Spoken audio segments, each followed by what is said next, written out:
Azərbaycan Qiymətləndiricilər Palatasının sədri Nüsrət İbrahimov palatanın yeni inzibati binasında media nümayəndələri üçün brifinq keçirib. Tədbirdə qiymətləndirmə sahəsində həyata keçirilən islahatlar, rəqəmsallaşma istiqamətində görülən işlər və qarşıdakı strateji hədəflər açıqlanıb. Azərbaycan Qiymətləndiricilər Cəmiyyəti İctimai Birliyinin nəzdində bunu biz bu qiymətləndiricilərin ipoteka fondunun sifarişlərini icra etmək üçün qiymətləndiricilərin hazırlanmasının, onların sertifikatlaşma sisteminin təşkilinin və onların müvafiq hazırlıq sənədlərinin verilməsi, yəni sertifikat onların peşə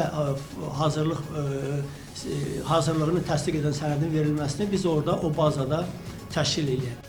Ölkənin aparıcı televiziya kanalları, informasiya agentlikləri və xəbər portallarının nümayəndəliklərinin iştirak etdiyi brifinqdə Nüsrət İbrahimov bildirib ki, Azərbaycan Respublikasının Prezidenti İlham Əliyevin 2023-cü il 8 dekabr tarixli fərmanı ilə təsdiq edilmiş qiymətləndirmə fəaliyyəti haqqında yeni qanun ölkədə bu sahənin inkişafında yeni mərhələnin əsasını qoyub.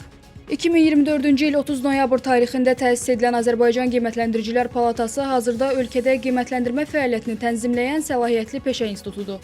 Hazırda 100-dən çox qiymətləndirici təşkilatda çalışan 200-ə yaxın fərdi qiymətləndirici Azərbaycan Qiymətləndiricilər Palatasının reyestrində qeydiyyata alınıb. Palatanın fəaliyyətinin əsas prinsipləri peşəkarlıq, şəffaflıq və ictimaiyyətlə açıq dialoq təşkil edir.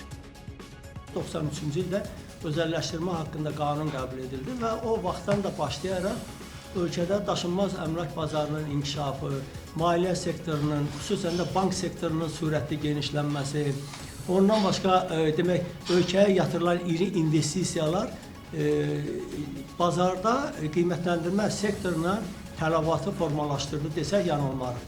Brifinqdə palatanın rəqəmsal transformasiya istiqamətində həyata keçirdiyi layihələrə də xüsusi diqqət yetirilib. Bildirilib ki, dövlət qurumları ilə əməkdaşlıq çərçivəsində gov.az domeni üzərində elektron qiymətləndirmə portalı istifadəyə verilib. Portal vasitəsilə QR kodlu qiymətləndirmə hesabatlarının hazırlanması, elektron reyestrin aparılması, hesabatların onlayn qaydada yoxlanılması və digər rəqəmsal xidmətlərin göstərilməsi təmin olunur.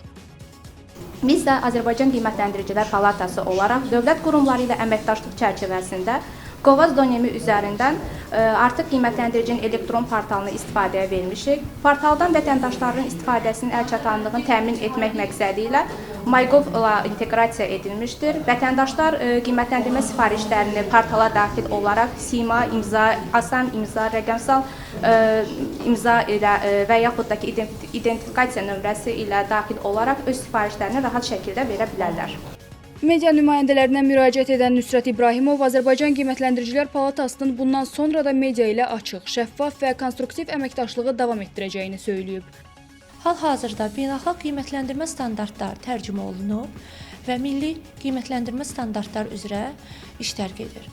Brifinqin sonunda jurnalistlərin çoxsaylı sualları cavablandırılıb. Ayan Hüseynli, Sahib Səfərov, TV1 xəbərlər.